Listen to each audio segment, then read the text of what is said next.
The story of foreign trade is a story that is most important to the vital problems of nationalism and internationalism. Countries striving for their own economic advantage, but wishing for global understanding and peace. For centuries, foreign trade has been the subject of arguments, articles, books, speeches. Foreign trade is the key to prosperity. Free trade will bring on a Great Depression.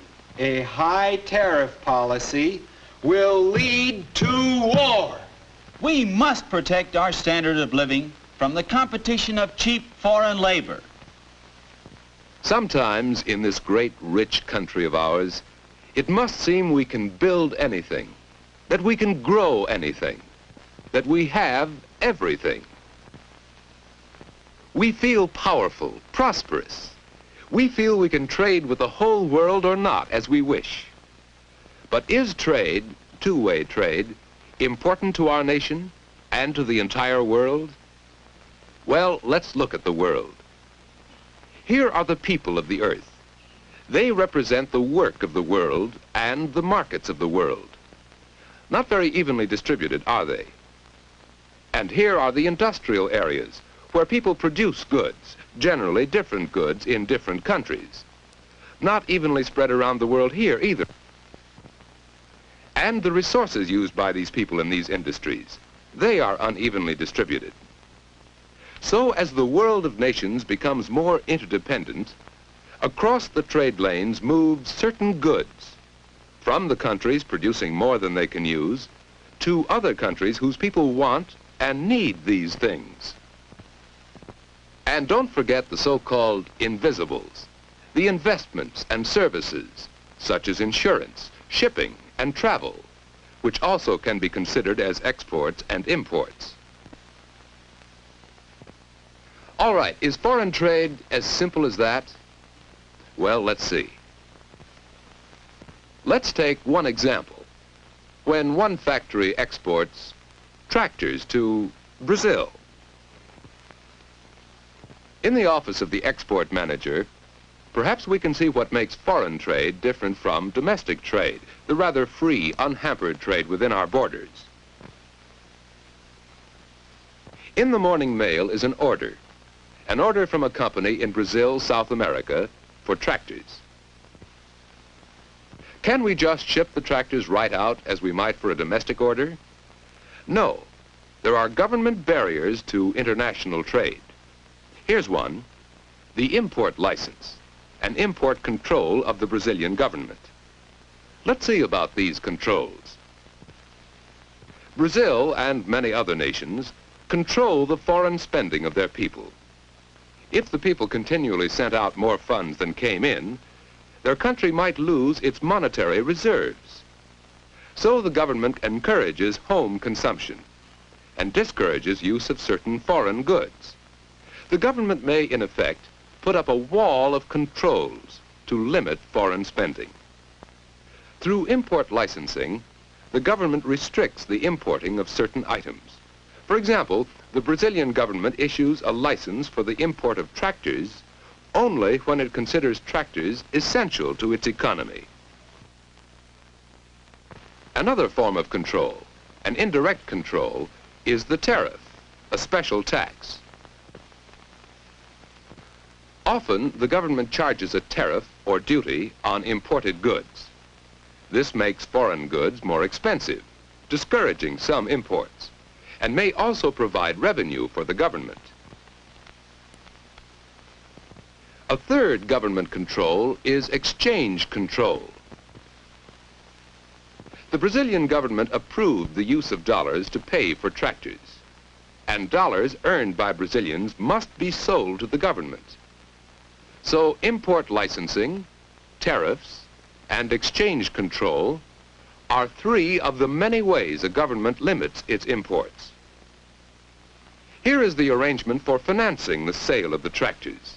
In this case, a bank letter of credit by which the factory can be paid in dollars. How does this international payment work? You see, the Brazilian buyer must pay in cruzeiros to his bank for a letter of credit in dollars at the prevailing rate of exchange. Through the transfer of exchange by the banks, the United States factory can be paid in dollars when the importer in Brazil has only cruzeiros to spend.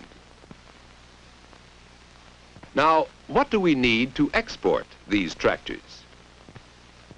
Besides the invoices and other documents specified in the shipping instructions, there may have to be an export license by which our government may control the amount and destination of certain goods that leave this country, and an export declaration for the statistical records of our government. And so we've seen some of the controls by governments over the exports which leave the country and over the imports which come into the country.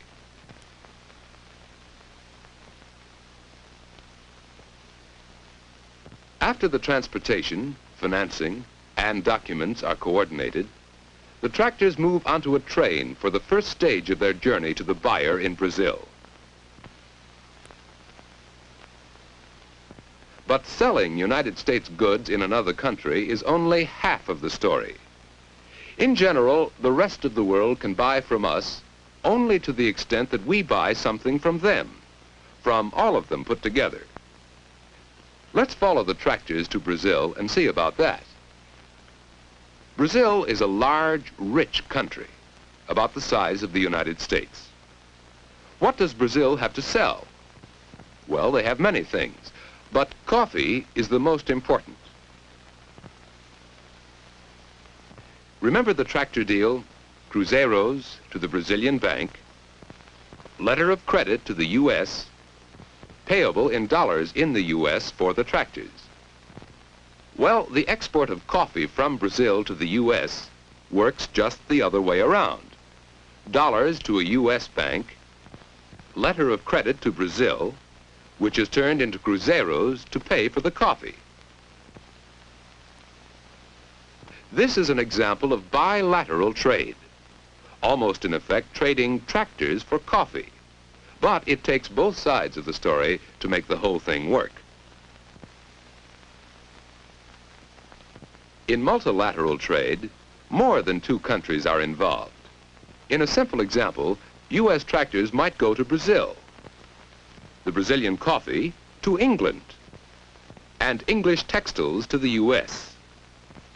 Foreign exchange, representing money, goes the other way, and the balance of trade is accomplished on a triangular base.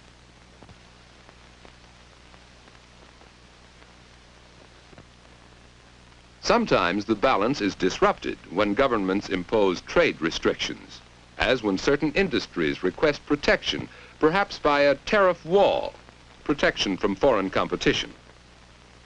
What about the competition of foreign labor? Do U.S. workers lose their jobs when goods are imported? Well, these people in foreign lands are labor competition, but they are also customers. For example, with this electric traveling crane, British workers may produce competitive goods, but perhaps parts of the crane were made in the U.S. Other countries buy from the U.S. more than 1/3 of our machine tools, more than 1/3 of our baled cotton, and a good share of our milk, wheat, petroleum. Other countries buy these things from us, making jobs for U.S. workers.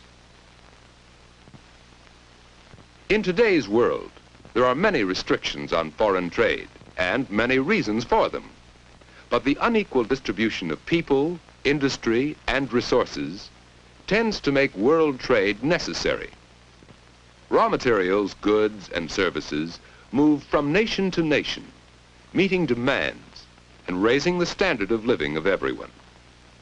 From other countries come such things as asphalt for our roads, fertilizer for our farm crops, leather for our shoes. We may regard this tractor as a product of the United States, but parts of it came from at least half a dozen other countries. Investigate for yourself and see what you can find. What would the tractor be without foreign trade? Without tin, rubber, manganese?